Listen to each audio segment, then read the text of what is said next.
So the topic of the day is proving parentage through sibling relationships. The subject of this case analysis is Catherine Thompson.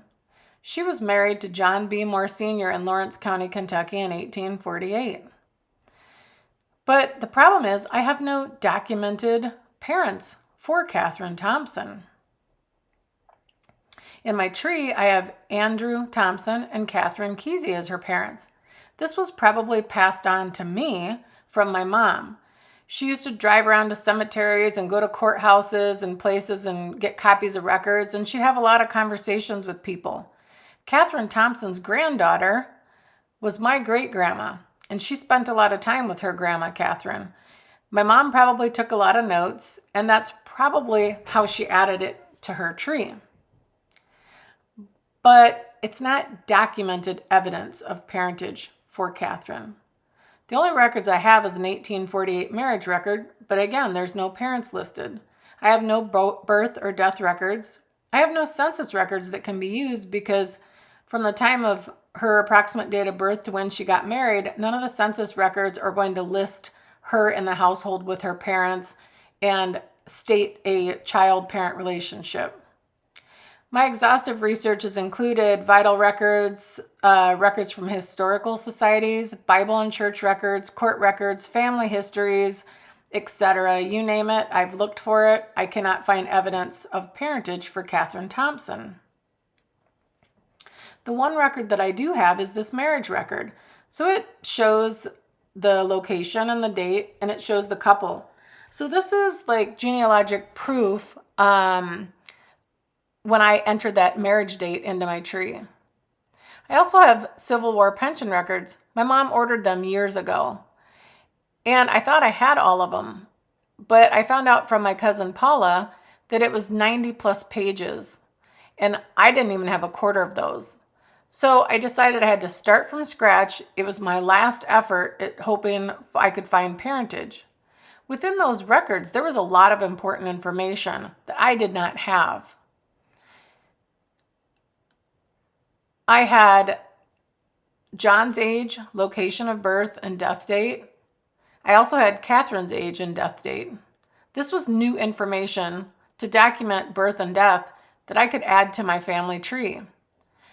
But I still didn't have parentage for Catherine. Within those Civil War pension records, there's widow pension records. And so from the widow pension files, I was able to get that date of death for Catherine. So that's why it was important to have all of the records. I found a lot of important information.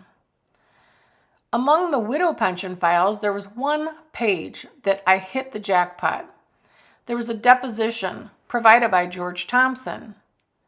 And he makes a statement that says, "The claimant is a sister of mine."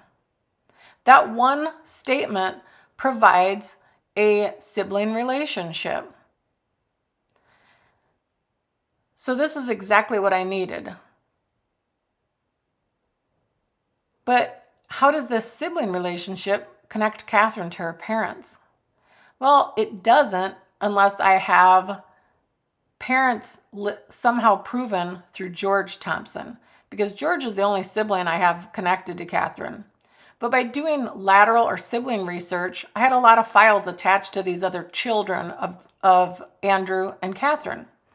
This record is a marriage record for George, and Andrew Thompson puts in here, "Please let my son George have a license to marry." So this proves that Andrew Thompson is George's father. And through that sibling relationship, we can assume that Andrew Thompson is also Catherine Thompson's father now, because we know George and Catherine are siblings. But is Catherine Kesey the mother of Catherine Thompson? Not necessarily. The problem with the sibling relationship establishment is that you have to be able to show that the couple was together before and after that birth date for that child. So by using that sibling research or that lateral research, if you find other records for the other children and show that they're listed as parents, maybe on a death record or something, you know that they were together before Catherine's birth because most of her siblings were older than her. Then also finding that this couple was still together when they died, long after Catherine was born. This case is about proving parentage for Catherine Thompson. I had no records to document parents. I had to establish a sibling relationship by doing lateral research and using military pension records. But that sibling relationship that was documented that proved Andrew was George's father helped me prove or assume that he would be the father for Catherine Thompson. If you have any questions about this case analysis, please reach out to me.